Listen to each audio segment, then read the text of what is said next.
उसको ऊपर रख दिया। हाँ प्राय 260 ना $70 फ्लाइट कैंसिल रिटर्न चले आसलाम रूमे। वालेकुम सलाम।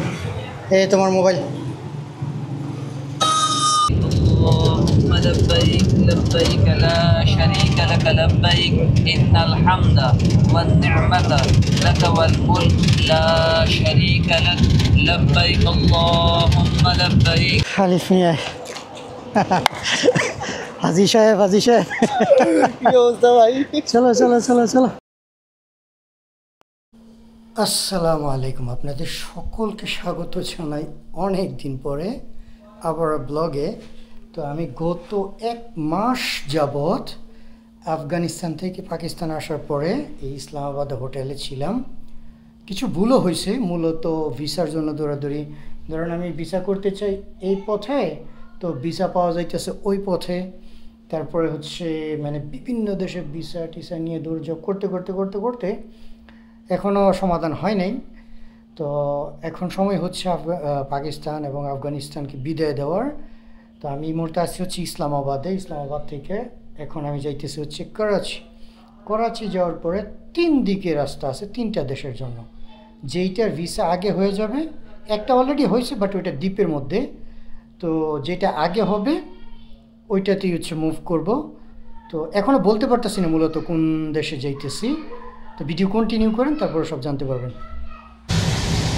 তো গাড়ি নিয়ে বের হইলাম, এই যে সাইকেল হচ্ছে বক্সে। আর এই দেখেন ইসলামাবাদে হঠাৎই মারাত্মক বৃষ্টি, এমন বৃষ্টি হয়েছে যে আমার হাতে আর মাত্র আধা ঘন্টা সময় আছে আমার বাস ধরার। 11,500 রুপি ভাড়া যদি মিস হয়ে যায়, কারণ এখানে বাস কিন্তু আবার টাইম টু টাইম চলে। তো 7টা বাজে হচ্ছে বাস, এখন বাজে হচ্ছে 6:30। এমন পরিমাণ বৃষ্টি হয়েছে মানে গাড়ি চলাচল কষ্ট হয়ে গেছে। যাই হোক, আল্লাহ আল্লাহ করে দেখি গিয়ে বাসটা ধরতে পারি কিনা। আল্লাহ যেন সব কিছু সহজ করে দেন। কথায় আছে বিপদের মধ্যে আরও বিপদ আসে আর কি, এমনি সময় নেই। তার উপরে এই প্রথমবার দেখলাম ইসলামাবাদে ট্রাফিক জ্যাম হইতে। এই দেখেন কি একটা অবস্থা। আল্লাহ আল্লাহ করে যদি ট্রাফিকটা থেকে বাঁচতে পারি তাহলে হয়তো বা গাড়িটা ধরতে পারবো। আল্লাহ রহম করুক।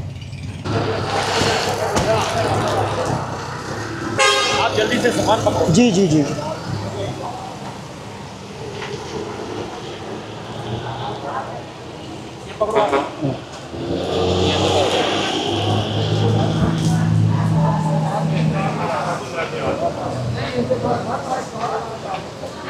ये कराची वाला है ना? सीट हो गई है मुझे। हाँ जी मैं बुकिंग कर रखी हूँ। समय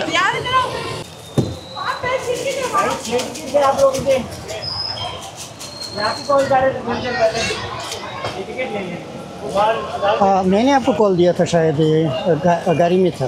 आपको कॉल दिया था? 6 पैसेंजर थे आप लोग? नहीं 1 पैसेंजर। मैंने कहा कि 10-15 मिनट लगेगा ट्रैफिक जैम में।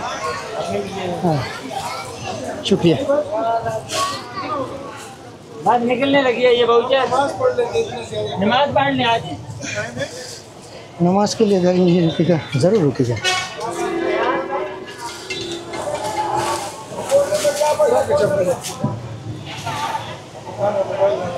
देखें गाड़ी को तो सुंदर। पढ़ ले नमाज वाले, नमाज पढ़ने जल्दी कर। हमने शुरू में कहा, उसने कहा नहीं गोशिया में पढ़ना है। पढ़ ले। नमाज के लिए कोई मसला नहीं। बस कह रहे अभी बहुचर होने अभी करना है। বিসমিল্লাহ। মনে হচ্ছে যেন একেবারে বাসার মধ্যে চলে আসছি। Excuse me side. সরি 27 দেখছেন গাড়ি তো না, যেন মনে হচ্ছে যেন আমি কোনো একটা বাসার মধ্যে চলে আসছি। Seat number 23, 24। সমস্যায় পড়লে এরকমই হয় আর কি। ভাড়া ছিল হচ্ছে 300 রুপি বা 400 রুপি, 1000 রুপি নিচ্ছে। ঠিক আছে, কিছু করার নাই, মাঝে মধ্যে এরকম হয়। আর এই হলো বাসের সিট। মনে হচ্ছে যেন একটা ছোট্ট রুমের মধ্যে আমি ভাবছিলাম যে আমি সিঙ্গেল সিট পাবো ওই পাশে, কিন্তু ব্যাড লাক, এখানে টিকিট কাটার সময় মনে হয় ভুল হয়েছে, কেমন যেন 27 নম্বর সিট, টিকিটে দেখাইলে একরকম হয়ে গেছে অন্যরকম। সামনে দেখা যায় টিভি আছে, বললো ওয়াইফাই আছে, পরে জিজ্ঞাসা করলাম যে আপনাদের গাড়িতে ওয়াইফাই আছে কিনা, কয় এখন নাই গা। আর আপনাকে হলো মানে এই স্লিপার বাসে পাকিস্তানে উঠতে হলে এরকম একটা পলিথিন ব্যাগ দিয়ে দিবে, আপনাকে জুতা পলিথিনে নিয়ে তারপর আসতে হবে। এই যে এখানে যে হাঁটার যে স্থানগুলো, এগুলোতে আপনি খালি পায়ে হাঁটতে পারবেন, কিন্তু ইয়ে নিতে পারবেন না, কি বলে এটাকে, আপনার জুতা পায়ে আসতে পারবেন না। মোটামুটি ঠিকই আছে। তো ঠিক আছে, জার্নি কন্টিনিউ করি। এখানে খুব সুন্দর উইন্ডো, হয়তো এখন তো রাত্র হয়ে গেছে, আপনাদেরকে সকালে কিছু দেখাইতে পারবো। আমি কালকে সারা রাত ঘুমাই নেই, কেন জানি আজকে কয়েকদিন যাবৎ রাতে ঘুম হচ্ছে না, তো অলরেডি মাথাটা একটু খারাপ লাগতেছে। আমাকে লম্বা ঘুম দিতে হবে, তারপরে বলতে পারবো এবং কালকে আপনাদেরকে দেখাইতে পারবো ইনশাল্লাহ। প্রায় 18 থেকে 20 ঘন্টার মতো মনে হয় জার্নি। এখন বাজে হচ্ছে 7:30, আর পৌঁছাবো নাকি হচ্ছে দুপুর 2টা বাজে পৌঁছানোর কথা, কিন্তু এখন যেহেতু লেট হয়ে গেছে, তার মানে 4টা-5টার দিকে মনে পৌঁছাইতে পারে আর কি। আর হ্যাঁ, আরেকটা বিষয় সেটা হচ্ছে যে ইসলামাবাদ থেকে করাচি যাওয়ার জন্য আপনার বাস আছে বিভিন্ন ধরনের, যেগুলো হচ্ছে নন স্লিপারি সিট আর কি। ওগুলা কিছু আছে হচ্ছে 7,000, 6,000, 9,000 রুপি আর কি। আর আমি এখন যেটা দিয়ে যাইতেছি সেটাতে হচ্ছে 10,500 প্লাস, 10,500 কত রুপি লাগছে জানো। আর একটা আছে ডাইউ কোম্পানি, যেটা হচ্ছে 11,500। এই বাসে বলছে যে ওয়াইফাই আছে, তারপরে খাবার পরিবেশন করে ইত্যাদি। এখন জানি না কি হয়। আর সেই তুলনায় কিন্তু কম, কারণ তাদের 10,500 টাকায় বাংলাদেশে আসতেছে হচ্ছে 4,500-এর আশেপাশে হবে মনে হয়, এরকমই হবে। ভ্রমণ হচ্ছে 1350 না 1400 কিলোমিটার, প্রায় 20 ঘন্টা জার্নি। বাংলাদেশে 4,500 টাকায় 1450 কিলোমিটার যাওয়া কি সম্ভব নাকি, তাও স্লিপার বাসে করে। যাই হোক, যাই। আর যেহেতু বাস ছেড়ে দিছে, যাইতেছি, তার থেকে ভালো আমি একটা লম্বা ঘুম দিই, সকালে না হয় আপনাদের সাথে কথা বলবো এবং বাহিরের পরিবেশ কিছুটা দেখানোর চেষ্টা করব। আর ওইদিকেও বৃষ্টি প্রচুর, যদি দেখি কি পরিবেশ হয় আপনাদের সাথে শেয়ার করার চেষ্টা করব। আপনাদেরকে শুভ সকাল। সকাল বাজে এখন 7:20। এই হলো আমাদের গাড়ি যাচ্ছে, আর হচ্ছে এখানকার রাস্তাঘাট, গাড়ির গতি হলো 103-105-এর মতো স্পিডে যাইতেছে মোটরওয়ে দিয়ে। আমরা এখন আসছি হচ্ছে পাঞ্জাব রাজ্যে। আর পাকিস্তানের আর কিছু হোক আর না হোক, এই মোটরওয়ে রাস্তাগুলি খুবই উন্নত, মনে হয় যেন আপনি খুবই উন্নত দেশগুলির মধ্যে চলে আসছেন, বা ইউরোপিয়ান দেশগুলোর মধ্যে। আর এখানে আশেপাশে হচ্ছে আমের বাগান দেখা যায়, প্রচুর আম। এখন মাত্র এখনও প্রায় কত কিলো রয়ে গেছে, প্রায় 640 কিলোমিটার বাকি। তো ঠিক আছে, কন্টিনিউ করি। এখনও প্রায় 8 থেকে 9 ঘন্টার মতো সময় লাগতে পারে। কন্টিনিউ করি জার্নি, তারপরে দেখি কত দূর আর কতক্ষণ লাগে করাচি পৌঁছাইতে।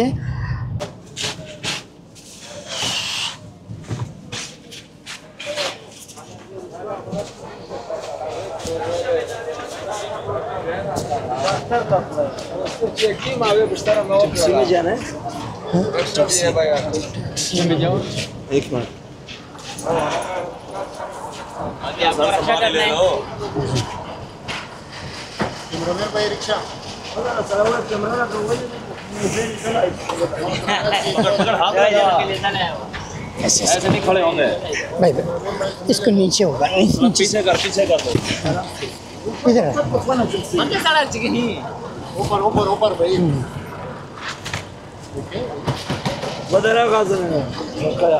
शुक्रिया। ما شايله هو ده الاشتراك خارجي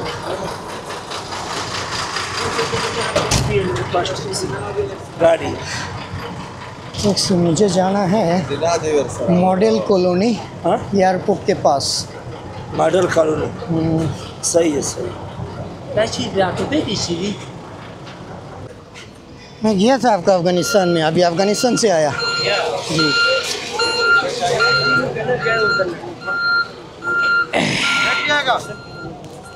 यस ठीक है, शुक्रिया। चलिए थोड़ा ध्यान से है। Bangladesh. Bangladesh. Nice to meet you. Pakistan. Welcome to Pakistan. From शुक्रिया। Karachi, Karachi Basharmina. अफगानिस्तान बहुत अच्छा, बहुत खूबसूरत, और बहुत सस्ता सस्ता, और आज़ाद। सब कुछ है। अब आज़ाद पूरा पूरी नहीं कह सकते। यूट्यूब का चैनल नोमैडिक बांग्लादेश। शुक्रिया। हाँ अभी चौरंगी कर दिया ब्लॉक, अभी हम जाएंगे सीधा रॉन्ग साइड। ठीक है। এই ভাই অনেক ভালো, শুক্রিয়া। হ্যাঁ হ্যাঁ, सब्सक्राइब का चैनल का नाम নোম্যাডিক বাংলাদেশ। सब्सक्राइब তো উনি বলতেছে যে অ্যাকাউন্ট সাবস্ক্রাইব করার জন্য। অনেক দিন পরে আপনার করাচি আসলাম, এখন কেমন যেন একটা বাংলাদেশ বাংলাদেশ ফিল হইতেছে। যেমন করাচি দিয়ে শুরু করছিলাম পাকিস্তান, করাচি দিয়ে শেষ করতেছি। আর মাত্র ভিসা আসছে, আলিফ ভিসার কপি পাঠাইছে। এখন যা সর্বোচ্চ 1 থেকে 2 দিন, আজকে গিয়ে এখন ফ্লাইট বুকিং করব, তারপরে হলো রওনা দিব আর কি। আর এই হলো করাচির আশেপাশের পরিবেশ, বৃষ্টি বাদল এরকম হয়ে গেছে।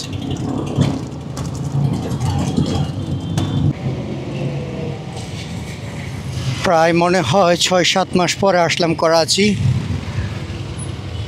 कराची में गर्मी ज़्यादा है? माशाल्लाह अच्छा मौसम है, नॉर्मल है। अच्छा अभी मौसम अच्छा है।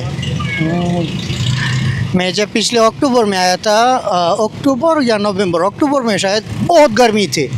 अभी शायद मौसम अच्छा है। बारिश का हाल कैसा हुआ था? बारिश हुआ 1-1.5 दिन, हाँ हाँ, मैंने देखा कि बहुत ख़राब हो गया था। কয়েকদিন আগে ভিডিও দেখছিলাম, প্রায় রাস্তাঘাট সব ডুবে গেছিলো পানিতে।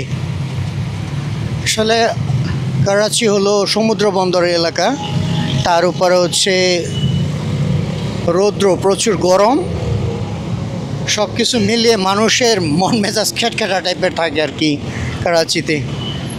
অনেক দিন পরে কবুতর দেখতে পাইলাম, দেখেন করাচিতেই দেখা যায়।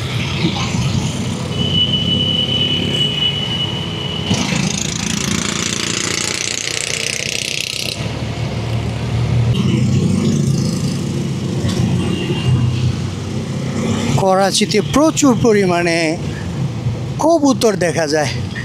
করাচি আসলে সম্পূর্ণ ভিন্ন রকম এক শহর হচ্ছে পাকিস্তানের অন্য অন্য শহরের সাথে কম্পেয়ার করলে। এখানকার মানুষের কালচার, পরিবেশ, তারপরে হলো চালচলন, রাস্তাঘাট সব কিছুই কেমন ভিন্ন। করাচির সাথে অনেকটা আমাদের ঢাকার কিন্তু অনেকটা মিল আছে। আবার করাচিতে বাহারিয়া টাউন আছে খুব সুন্দর, যেমন আমাদের পূর্বাঞ্চলে আছে না, তারপরে হচ্ছে গুলশান, বাড়িধারায়, ওই রকমের আর কি। यही था पहला होटल जब मैं अच्छा अफ्रीका से फ्लाइट करके आया था।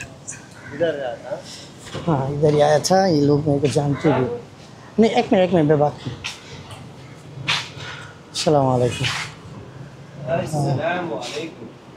हाँ जी भाई। जी जी, और एक भाई था ना, मैं बांग्लादेश से आया था, रूम चाहिए था। मैं पिछले अक्टूबर में यहाँ पर ही रुके थे, तो अभी बस 2 और 3 दिन मेरा फ़्लाइट है। कितने बंदे हैं? अकेला। जी जी। मिल जाएगा सर बोला। अच्छा एसी में चाहे नॉन एसी रूम चाहिए आपको? नॉन एसी ठीक है, अभी तो मौसम अच्छा ही है। नॉन एसी रूम लेकर आते हैं सर, रूम 422 रेडी है। शुक्रिया भाईजान, है बहुत बहुत शुक्रिया। अस्सलाम वालेकुम।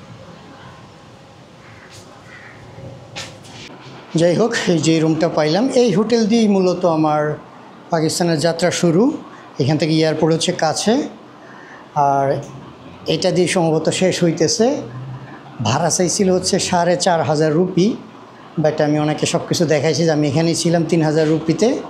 তো 3000 রুপি হইল। আর এসিওয়ালা নাকি 5000, বাট এখন যেহেতু আবহাওয়া ভালো সেই হিসাবে এসি আর খরচ করার দরকার নেই, মোটামুটি আবহাওয়া অত্যন্ত ভালো। তারপরও করাচি গরম যে ইসলামাবাদের তুলনায়। তো ঠিক আছে, এখন আমাকে হচ্ছে সব কিছু তৈরি করতে হবে, তারপর হচ্ছে ফ্লাইট বুকিং করতে হবে, তারপর আপনাদের সাথে দেখা করবো একেবারে লাস্টের দিন, যেদিন পাকিস্তানকে বিদায় জানাবো। ভিডিও কন্টিনিউ করেন। বাইকে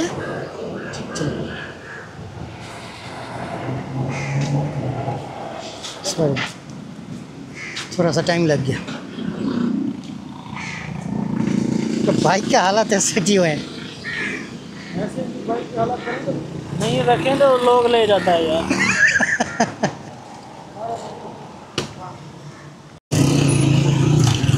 সম্ভবত পরশু দিন যাবো। আজকে ফ্লাইট দেখতেছিলাম, সৌদি যাই আপাতত গিয়ে উমরাটা করি, তারপরে আলিফে অপেক্ষা করতেছে আমার জন্য। তো এখন আলিফে হচ্ছে করাচিতে ওর মোবাইল রেখে চলে গেছে। আমি বললাম না যে ও কিন্তু বলো মনের মানুষ।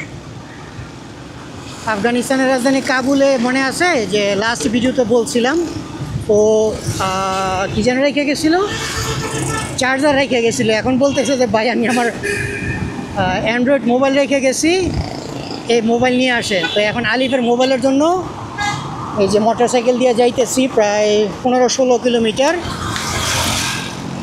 ওর মোবাইল রিসিভ করব, তারপরে আবার ব্যাক করব হচ্ছে হোটেলে আইসা তারপরে ফ্লাইট বুকিং করব, এরপর রওনা দিব। দেখেন করাচির অবস্থা, করাচি প্রচণ্ড গরম। করাচি এবং কুয়েটা দুইটি প্রচণ্ড গরমের শহর, এবং এখানে রাস্তাঘাটে ধুলোবালি প্রচুর।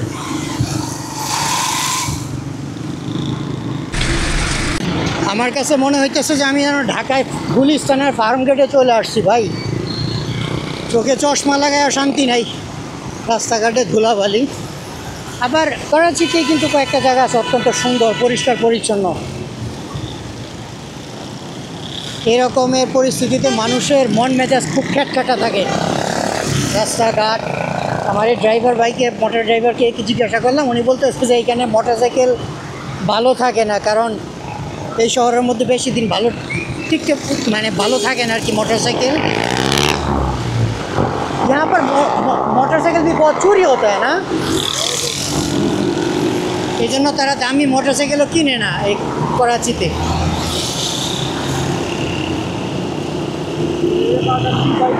हाँ हाँ हाँ हाँ वही मैं कह रहा हूँ कि अगर अच्छा महंगा बाइक होगा तो वो ख़त्म। বট গাড়ি আসতেছে পিছনে।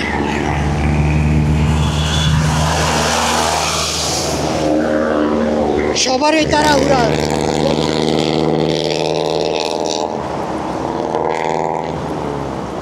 এই সামনের বাস দেখে আমার কেনিয়ার মাটাটু বাসের কথা মনে পড়ছে। কেনিয়াতে এইরকম বাস হয়, ভিতরে প্রচুর ডিজাইন করা থাকে। তারা হলো মানে ওই বাসে নাকি আবার ভাড়াও বেশি নেয়, ভিতরে ডেকোরেশনের কারণে গান বাজনা বাজে প্রচুর ইত্যাদি।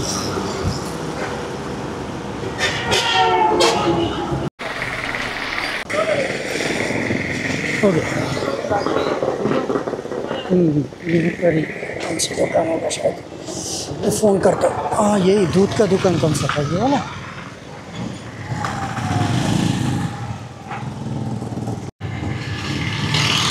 शुक्रिया। हमारे दुकान आसी ठाना कोल्ड ड्रिंक्स पान कराइतेছে। तो आईफोन साथ में लेकर गया और ये छोड़ कर गया। এই হলো আপনাদের আলিফ মাহমুদের মোবাইল। এইটা রেখে সে সৌদি আরব চলে গেছে।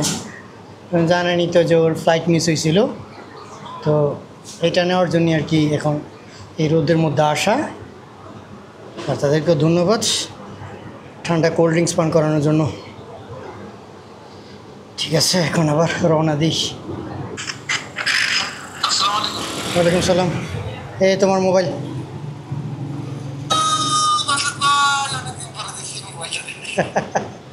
এই তো আমার মোবাইল। ওনার দোকানে আসছি, পরে কোল্ড ড্রিঙ্কস পান করাইছে, এখন রওনা দেওয়ার পালা আর কি। আলিফ যে টাকা খরচ করে না খাবার খাইতে, এই টাকা সে নিজে মানে জিনিসপত্র হারায় এরকম করে।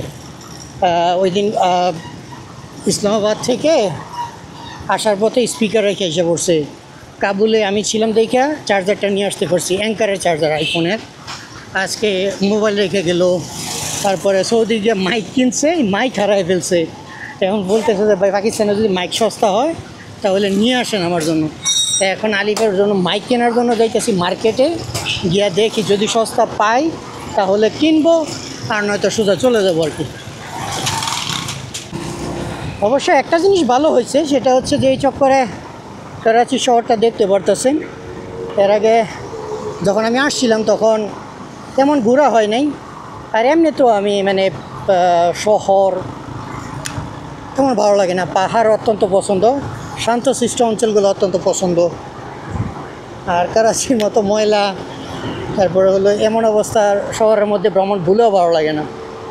এখানে থাকলে আপনার 2 দিনে মন মেজাজ খারাপ হয়ে যাবে।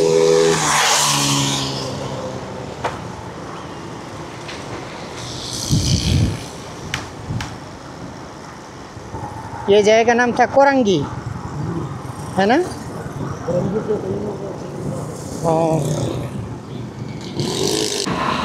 তো আমরা এখন যাইতেছি হচ্ছে করাচি সদর, বা তাদের ভাষায় বলা হচ্ছে সদর। আর যত সামনে যাইতেছি তত ব্যস্ততম শুরু। इधर बहुत ज़्यादा रश होता है ना भाई, बहुत बिजी एरिया है। অবস্থা দেখেন, ওরে বাবা রে, মোটরসাইকেলে কি শব্দ! हाँ, मोटरसाइकिल से बहुत आवाज़ आ रहा है। मुझे ऐसे आवाज़ बहुत तंग लगता है। बहुत बुरी आवाज़। हाँ, যেমনটা আপনাদেরকে বলছি যে পাকিস্তানের শহরগুলো হচ্ছে ভিন্ন রকম। একটা অঞ্চল অত্যন্ত বাজে থাকে, একটা অঞ্চল অত্যন্ত সুন্দর। এই দেখেন, এটা হলো করাচি DH এর ভিতরে আমরা প্রবেশ করছি। পাকিস্তানে 2টা শহর হয়, ওরে বাবা রে কাকার বট বট আওয়াজ। একটা হচ্ছে DH আর একটা হচ্ছে বাহারিয়া টাউন। তো দেখতেই পাচ্ছেন, এটা হলো DH টাউনে প্রবেশ করছি। এখানে রাস্তাঘাট, আশেপাশের পরিবেশ, পরিষ্কার পরিচ্ছন্নতা অত্যন্ত সুন্দর। এখন আর মনেই হচ্ছে না যে আমি করাচিতে আছি, অন্যরকম লাগতেছে। কিন্তু এর বাইরে গেলে অবস্থা বোঝা যায় কীরকম।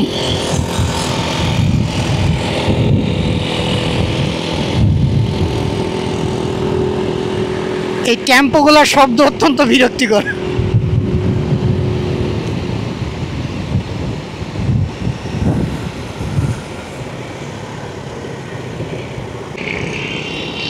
এইখানকার মার্কেট ডিজাইন অনেকটা ইসলামাবাদের মতো।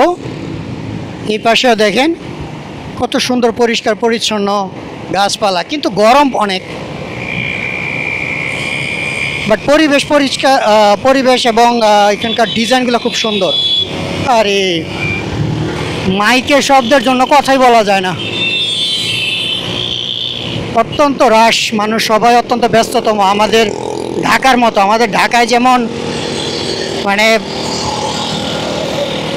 সুযোগই নাই যে কে কার আগে যাবে। रातें हो तो रात को बहुत खूबसूरत लगते हैं जब लाइट जलते हैं। हाँ, রাতের বেলা খুব সুন্দর। ওয়াও, এখানে দেখেন ফুল গাছগুলো কত সুন্দর লাগতেছে।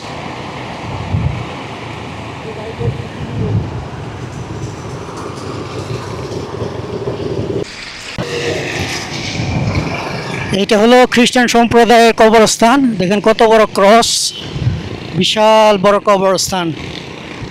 আপনাদের আমার মোটরসাইকেলের যে মালিক, ওনার কথা মনে আছে, জন ফয়সাল। উনি কিন্তু খ্রিস্টান ছিলেন, অত্যন্ত ভালো মানুষ ছিলেন। ওনার কাছ থেকে যে মোটরসাইকেল কিনছিলাম, ওনার বাড়ি ছিল হচ্ছে পাঞ্জাবে। এই সিন্ধের মধ্যে কিন্তু আপনার প্রচুর অমুসলিমও আছে, যেমন হিন্দু আছে, খ্রিস্টান আছে, অন্য অন্য ধর্মাবলম্বী মানুষও আছে পাকিস্তানের সিন্ধ রাজ্যের মধ্যে।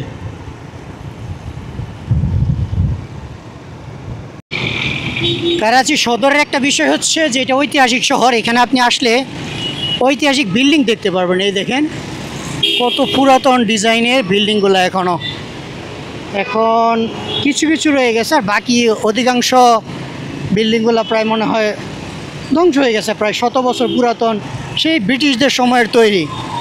আমি এর আগে একবার আসছিলাম, তখন আরও কিছু কিছু জায়গায় ঘুরছিলাম। অনেকটা জায়গা পরিচিত না, যেমনটা মানে ইসলামাবাদ অনেকটা পরিচিত হয়ে গেছে অনেকদিন থাকার কারণে, বাট করাচি তেমনটা পরিচিত হয়ে মানে হয় না এখন আমার। ওরে বাবা রে,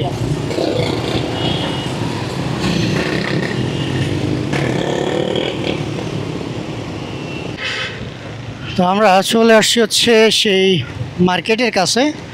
এইগুলো সবই হচ্ছে ব্যস্ততম মার্কেট এরিয়া, দেখতে পাচ্ছেন। আর খুব বেশি একটা তফাৎ ফিল করবেন না বাংলাদেশের ঢাকার সাথে আর করাচির সাথে। এক সময় ছিলাম একই দেশ, এখন আলাদা, কিন্তু অনেক কিছুই আপনি প্রায় একই মনে হবে করাচি আর ঢাকা।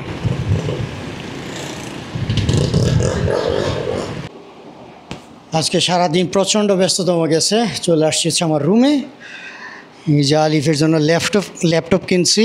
আলিফ বলতেছে যে ভাই একটা ল্যাপটপ নিয়ে আসেন পাকিস্তান থেকে। তারপর ওটার ভিতরে হচ্ছে আলিফের জন্য মাইক কিনছি DJI-এর। ও নতুন মাইক কিনছে, মাইক বলে হারাই ফেলছে। তো ঠিক আছে, আপনারা একটু ধৈর্য ধরেন, আমি একটু পরিষ্কার পরিচ্ছন্ন রেস্ট নেই, আর ইনশাল্লাহ একেবারে এয়ারপোর্টে যাওয়ার পথে দেখা হচ্ছে।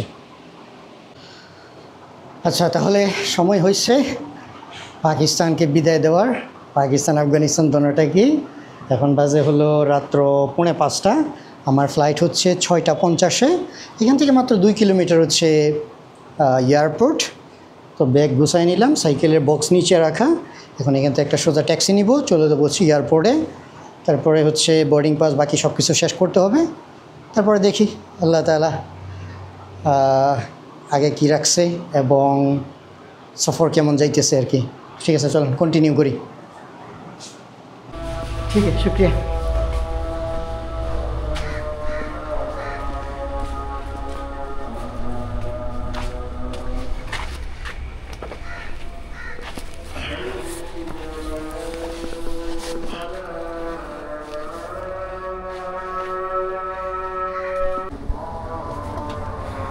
অনেক রাত্র হয়ে গেছে, এই জন্য গাড়ি মিলানো কষ্টকর।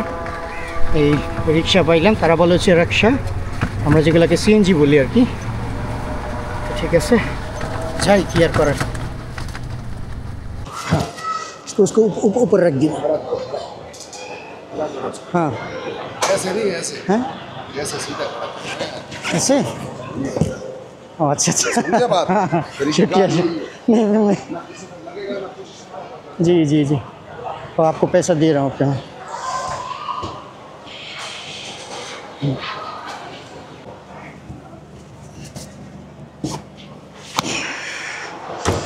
আচ্ছা, তাহলে চলে আসলাম। ওখানে গিয়ে বোর্ডিং পাসের কাজ সারতে হবে।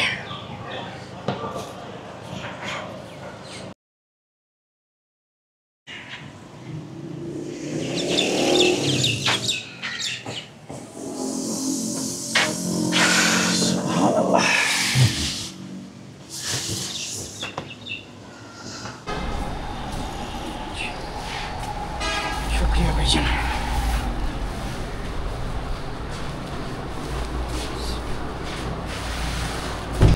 প্রায় $260 না $70 ফ্লাইট ক্যান্সেল, রিটার্ন চলে আসলাম রুমে।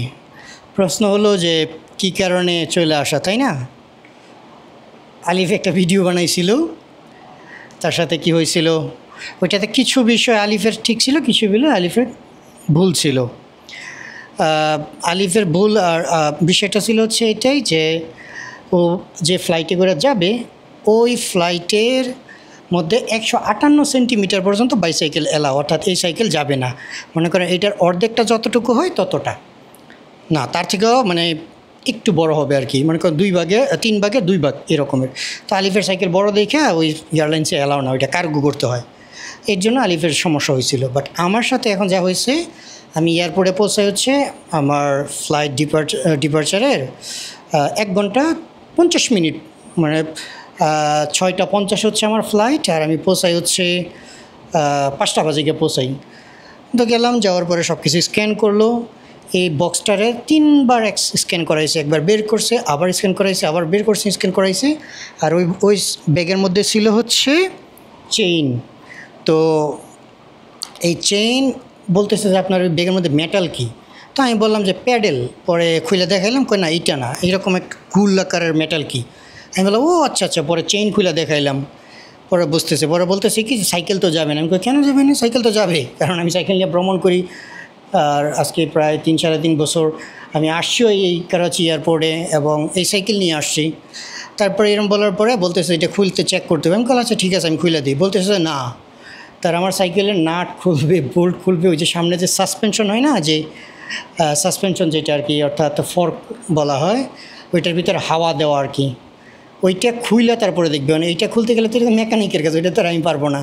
কারণ বলতেছে যে আপনার আর আগে আসা উচিত ছিল 3-4 ঘন্টা আগে। হ্যাঁ, আমি বললাম যে তা ঠিক আছে, আমি তো তানজানিয়া থেকে আসার পরে ওই স্ক্যানের মধ্যে এরকম আসছে। পরে আমি যখন পরে বললো যে এটার মধ্যে কী, আমি বললাম সাইকেল। পরে বলতেছে আচ্ছা ঠিক আছে, আপনি আমাদেরকে খুলে দেখান। তো আমি খুলে দেখাইলে আমি বললাম যে এটা তো সাসপেন্ড। পরে বলছে আচ্ছা ঠিক আছে। পরে ওনারাই আবার এই যে এরকম কস্টিপ মেরে তারপরে দিয়ে দিস।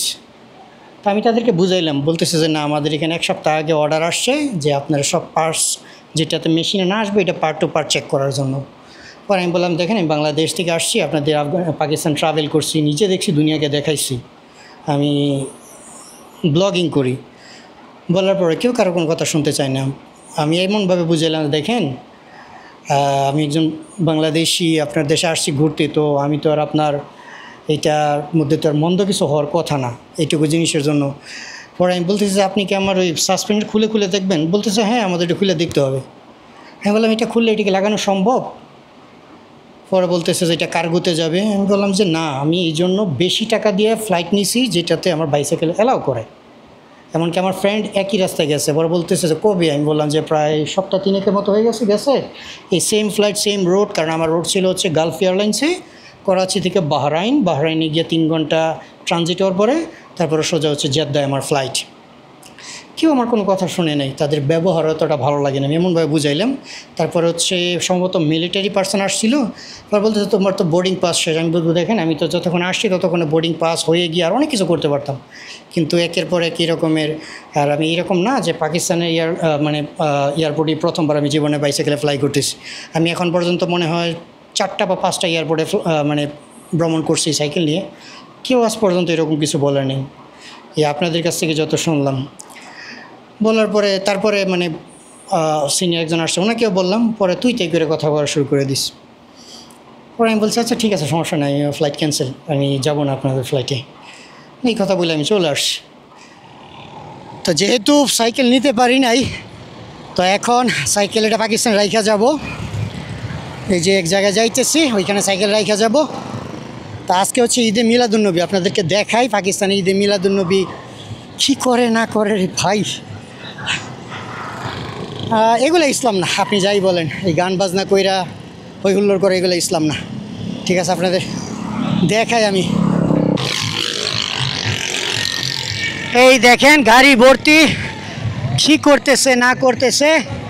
তারপরে হলো পিছনে দেখলাম খাবার দাবার, মানুষ সিরিয়াল। ওরে বাবা, এরা দেখা যায় আবার সাথে উট নিচে দেখা যায়।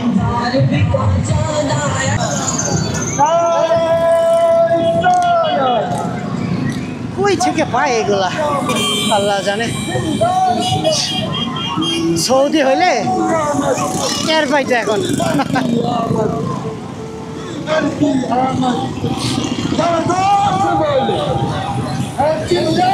উটগুলি আবার বড় সড়ো।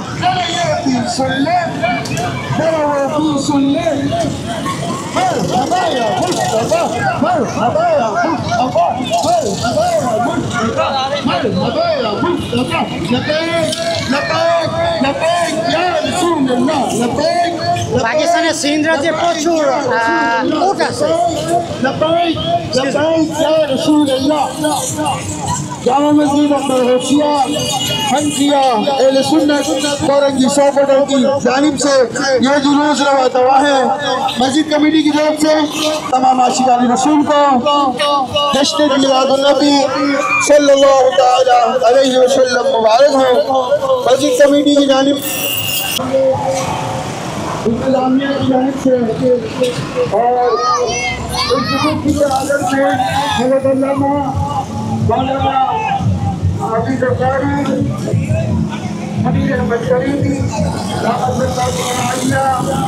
और उनके हमरा उनकी साहिबजादा हज़रत अल्लामा मौलाना मोहम्मद हसन रज़ा का और हमारे मस्जिद कमेटी के सदर বাবার এটা ভিতর প্রচুর গরম।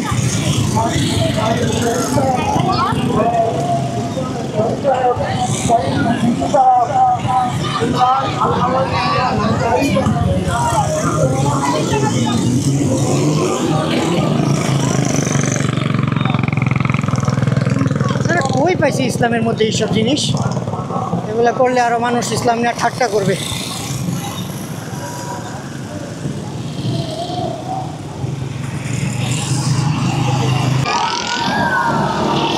দেখেন অবস্থা,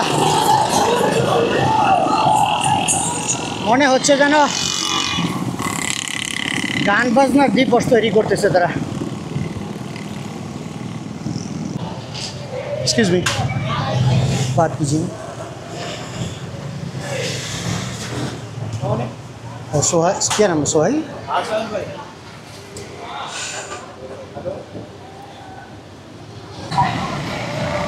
ভাই এইগুলা কী ধরনের ইসলাম তারা প্রচার করে বা কী ধরনের ইসলাম ফলো করে আমি জানি না। এরকমের তো ইসলামের আরও বদনাম হইতেছে। পুরা রাস্তাঘাট দেখেন অবস্থা, কি শব্দ আওয়াজ, মানে এগুলা যদি ইসলাম হয় তাহলে এর থেকে লজ্জার আর কিছুই নাই। এই দেখেন জায়গায় জায়গায় গান, কেমন যেন মানে বিশৃঙ্খলা উদযাপন হইতেছে। এগুলা কোনো ইসলাম নেই। সেই তুলনায় আলহামদুলিল্লাহ আমাদের দেশে এই জিনিসের মাত্রা খুবই কম। বিশেষ করে পাকিস্তানের সিন্ধে এরকমের, আর বড় কিছু শহর আছে ওগুলাতে এরকম হয়।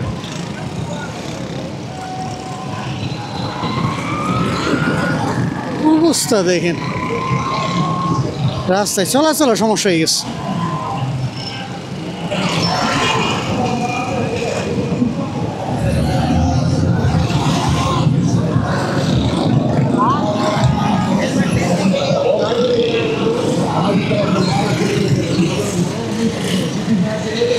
এই দেখেন রাস্তাঘাট জায়গায় জায়গায় স্পিকার লাগায়া, তারপরে মানে কি একটা অবস্থা।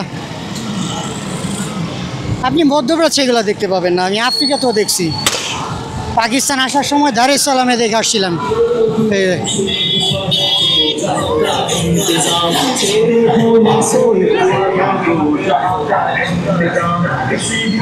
आप भी थोड़ा ध्यान से जाइए, बच्चा बच्चा दौड़ मारते हैं ना, अगर ना कोई, आप भी थोड़ा ध्यान से जाइए, छोटा बच्चा इधर उधर आते जाते रहते हैं, कोई एक्सीडेंट ना हो जाए। আল্লাহ খায়ের করে। সো অবশেষে পাকিস্তানকে জানাইলাম খুদা হাফেজ। দীর্ঘ 2-2.5 ঘন্টার মতো লাগছে। আর এইখানের যে এক্সপিরিয়েন্স, এটা আসলে তাদেরকে মন্দ বলবো না। এটার জন্য হচ্ছে আমার পাসপোর্ট আর আমাদের বাংলাদেশিদের আচার আচরণ, এই জন্য যাই হোক ভালো লাগতেছে না। মানে অনেক হয়রানি হয়েছি তো, এই জন্য বিরক্ত লাগতেছে। তো আগে বিমানে উঠি, তারপর আপনাদেরকে জানাই। গত অক্টোবর আসছিলাম, আর এটা হলো কি মাস? সেপ্টেম্বর। তার মানে প্রায় 11 মাস পাকিস্তান এবং আফগানিস্তানের মধ্যে গেল মনে হয়। 10 মাস বা 11 মাস হবে এই রকমের। সব কিছু তো ভালোই চলছিল, শেষ মুহূর্তের ওই সাইকেলের ঘটনার কারণে মনটা ভেঙে গেছে আর কি। এই জন্য আজকে কোথাও ভিডিও করার ইচ্ছা হয় নাই।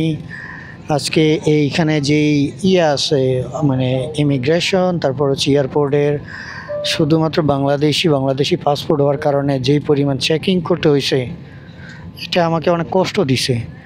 তো এখন এই যে এয়ারক্রাফটের ভিতরেই আছি, হয়তো আর 5 মিনিট পরে হচ্ছে কি বলে আপনার টেক অফ করবে।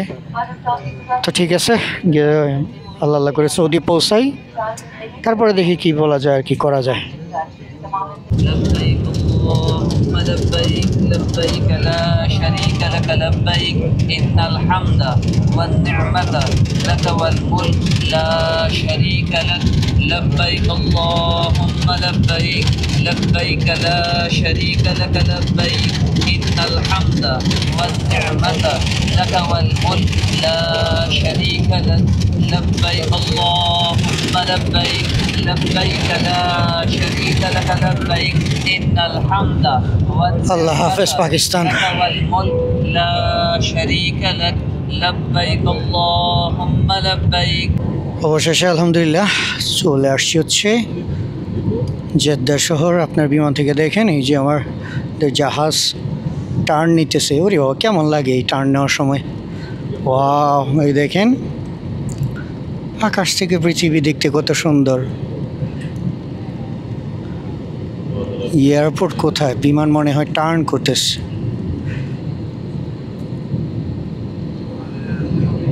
তো ফাইনালি প্রবেশ করতে পারলাম। এখন দেখি আলিফ আসুক। আলিফ আর আমার মধ্যে লোকেশন গ্যাপ চলতে দেখা যায়। আচ্ছা, এটা ট্যাক্সি স্ট্যান্ড। প্রচুর গরম, গরমের দেশে চলে আসছি।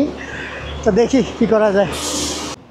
যারা দেশে বসে শুধু টাকা টাকা করে, বিদেশে থেকে টাকার মজা, ওই যে দেখেন কি করে আইসা বিদেশে, দেখছেন এই রোদের মধ্যে এই পরিষ্কার পরিচ্ছন্ন করতে হয়, তারপরে তাদের পকেট থেকে টাকা আসে। বুঝতে পারছেন, কেউ দেয় না এইভাবে।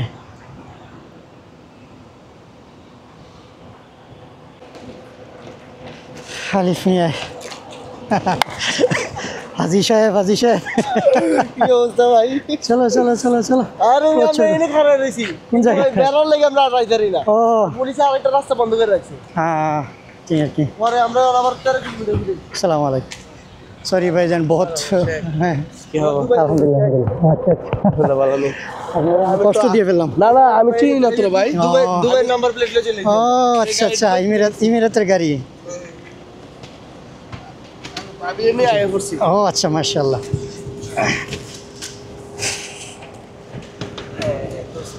সামনে পাও, টান দাও। জি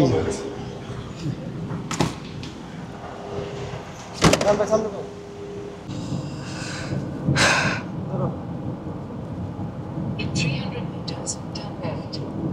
কেমন যে একটা শান্তি লাগতেছে আজকে। প্রায় কতদিন, প্রায় মানে 35-36 দিন পরে আবার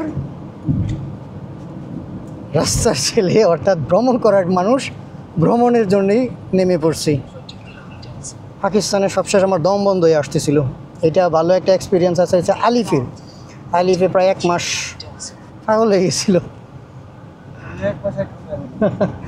আমি তো প্রায় 35 দিন পরে আসলাম। তো ঠিক আছে। আর এই ভাই হচ্ছে আরব আমিরাতে থাকে, উনি আসছে। আপনি কি হজের জন্য আসছেন, উমরা করার জন্য? মাশাআল্লাহ মাশাআল্লাহ। আর ওই ভাই আপনিও? আমরা যারা হোটেলে উঠছিলাম। ও আচ্ছা আচ্ছা আচ্ছা, তার মানে আপনি এখানেই থাকেন। আচ্ছা আচ্ছা ঠিক আছে। আলিফ অনেক অনেক ধন্যবাদ, সে অনেক কষ্ট করে আসছে আমার জন্য। বাট সব কিছু মিলে অনেক ভালো লাগতেছে। আমিও না, মানে আমার হয়েছে কি, তুমি ফোন দিতেছো না, আমি অ্যালার্ম দিয়ে রাখছি 1:30 বাজে। দেখেন সৌদি আসার পরে মনের মধ্যে কি একটা প্রশান্তি কাজ করতেছে। আমি কি রে ফোন ধরে না কেন? ফ্লাইটটা 2টা বাজে না, আমি কি রে ফ্লাইটের দিয়ে 1.5-2 ঘন্টা থাকে। ওই আসলে আমার লাগে এইখান থেকে আপনার গেটটা দেখেন কত সুন্দর লাগতেছে। Welcome to Jeddah. বিশ্বাস করলে করো আর না করো আলিফ, মানে মাত্র এই ভূমিতে নামার পরে মনের মধ্যে কেমন একটা প্রশান্তি চলে আসছে। আর সেই সাথে হচ্ছে তোমার মানে মনে চাইতেছে যে এখন মানে টোটালি স্বাধীন হয়ে গেলাম। যতক্ষণ আমার কাছে ডকুমেন্ট সব কিছু আছে, কোনো টেনশন নাই। এরকম না যে কেউ এসে ডিস্টার্ব করবে, এরকমের কোনো সুযোগ নেই। মনে চাইছে এখনই রাইডিং দেওয়া শুরু করে দিই, এমন লাগতেছে। না ইনশাল্লাহ এখন মন মানসিকতা ভালো হয়ে যাবে ইনশাল্লাহ। আচ্ছা আলিফ কি যেন করবে, ও নাকি মানে কোন প্ল্যান করছিল নাকি জানি না। দেখি আলিফ কি বলে। কত মহিলা যে দেখেন, এটা হলো একটা ফুলের মালা। পরাই দিলাম। আর এটা এই যে টিস্যু দিয়ে একটা ফুল বানাইছি। আচ্ছা, থ্যাংক ইউ সো মাচ। দেখছেন, কারণ সৌদি আরবে ফুল পাওয়া যায় না ভাই, বুঝছেন? হ্যাঁ হ্যাঁ হ্যাঁ, শুকরান শুকরান ইয়া হাবিবি। এটা তো আমি বলছি না, আমি বলাতে ধন্যবাদ আপনাদের সকলকে। কালকে এটা কত জানেননি? এটা কালকে আমি ওরা নিয়ে দিচ্ছি কোথা থেকে? তাইফ শহর থেকে। হ্যাঁ বলতেছে আমরা এটা নিয়ে দেন। ও আচ্ছা আচ্ছা, ও এটা দোকান কোথায় রাখবো? দেখো কোথায় রাখা যায়, রাখো। তো ফাইনালি চলে আসছি, এবং আমার জন্য এটা অত্যন্ত খুশির খবর এই জন্য, কারণ অনেক দিন পরে বাংলাদেশি খাবার, মানে আমাদের খাবারের দেখা মিলল। প্রথমে একটা লাউ খান। এটা লাউ, ওয়াও, এই গরমের মধ্যে লাউ অত্যন্ত উপকারী, তোমার ভিতরে প্রচুর ঠান্ডা হবে। আলিফ কি তুমি হাঁসের মাংস? হাঁস দেখলে হাঁস। আচ্ছা, উপদেষ্টা আসিফ, হ্যাঁ উপদেষ্টা আলিফ। আসিফ মাহমুদ, আলিফ মাহমুদ। ছোট ওয়েস্টিন হোটেল। হ্যাঁ, তো ঠিক আছে, গরু মাংস দিয়ে খাই। তারপরে আছে হচ্ছে কি যেন বলে এটা, লাউ, লাউয়ের দেখা পাইলাম। সবজি মিক্স। ভাই 1-2 বছর পরে বাংলাদেশি খাবার দেখতেছি। এই দেখেন গরু মাংস দেখার মিলল, ওয়াও, দেখি খুব ভালো লাগতেছে। তো ঠিক আছে, খাওয়া দাওয়া করি, খাওয়া দাওয়া করি। বাংলাদেশি খাবার দেখতেছি। মনে হয় 1.5-2 বছরই হবে সম্ভবত। লাস্ট তোমার সাথে যখন মদিনাতে হয়েছিল তখনই। তাহলে ভাই 2 বছর পরে বাংলাদেশি খাবার দেখতেছি, আর আমি তো 1 বছর পরে খেয়েছি। দীর্ঘ সময় পরে নিজ দেশের খাবার খাওয়ার যে একটা স্বাদ এবং তৃপ্তি, দেখি কেমন। বিসমিল্লাহ। এটা কোন না? সর্বপ্রথম আল্লাহ তাআলার কাছে শুকরিয়া। এর ভিতরে তো মাংস নেই। আমি তো সৌদি আসতেই চাইছিলাম না, এই দেখেন, শুধুমাত্র ভিসা হয়ে গেছে আর আলিফের কিছু জিনিস কিনলাম, এই জন্য আমার আশা করে অত্যন্ত ভালো লাগতেছে। তুমি যে ভিসা না রেডি হইতো না আলিফ, ভুলে আসতাম না, শ্রীলঙ্কায় চলে যেতাম। তারপরও দিন শেষে আল্লাহ তাআলার শুকরিয়া আদায় করতে হয়, হয়তো এখানে আসি বলেই মজাদার খাবার খাইতে পারতেছি। আমরা রিদি আমরা ইন্টারনেট দিছি। এটি। আচ্ছা, তাহলে আপনাদের কাছ থেকে বিদায় নিতে হয়, কারণ হলো আজকে কালকে তোমরা করতেও পারিনি, সারা রাত তো সবাই শুয়েছিলাম। তারপর হলো আজকে এখন যাওয়ার কথা, কিন্তু এখন অনেক রৌদ্র। আরও যারা যাবে তারা বলতেছে যে সন্ধ্যায় করবো না, তাহলেই ভালো হয়। এবং আরও হয়তো আমরা কিছু জায়গায় যাব, আপনাদেরকে দেখানোর চেষ্টা করব। তাহলে আপনাদের কাছ থেকে এই ভিডিওতে বিদায় নিই। আগামী কিছুদিন আসছি সৌদিতে, তারপর পরবর্তী দেশের প্ল্যান করব। এখন চেষ্টা করব আপনাদেরকে সৌদির ভিডিও দেখানোর জন্য। সেই সাথে কতগুলা সমস্যা তো হইলেই দেখতেই পাচ্ছেন, কারণ পাকিস্তানে খুব খুশি ছিলাম, তো লাস্টের এই বিষয়টা অত্যন্ত কষ্ট দিছে। আমার সাইকেলটার প্রতি এখনও মায়া রয়ে গেছে, কিন্তু এখন সাইকেল এটা আনানো যায়। মানে কথা আছে না, আমের থেকে সালার দাম বেশি, তো এই সাইকেল এখানে এটা আনতে গেলে খরচের মাত্রা অনেক বেশি হয়। মানে মন উঠে গেছে আর কি, মানে কষ্ট আছে, আবার মানে ওই জিনিসের প্রতি আর আগ্রহ নেই। মনে হচ্ছে আমি যদি পারতাম তাহলে সাইকেলটা তাদের মুখে মাইরে আসতাম। আমার ওই দিন এমন খারাপ লাগছিল। হয় না যে মানুষের মানে মনে আঘাত পাওয়া এক জিনিস, আর একটা হচ্ছে শরীরে ব্যথা পাওয়ার এক জিনিস। আমার মনে আঘাত লেগে গেছিলো এই জন্য। তো আপনাদের কাছ থেকে বিদায় নেই, এবং পরবর্তী প্ল্যান করতেছি। তারপর হচ্ছে সাইকেল একটা কিনতেই হবে মনে হয়। তারপরে আপনাদেরকে সৌদি আরব অনেক কিছু দেখাবো ইনশাআল্লাহ। আল্লাহ হাফেজ, দেখা হচ্ছে পরবর্তী ভিডিওতে।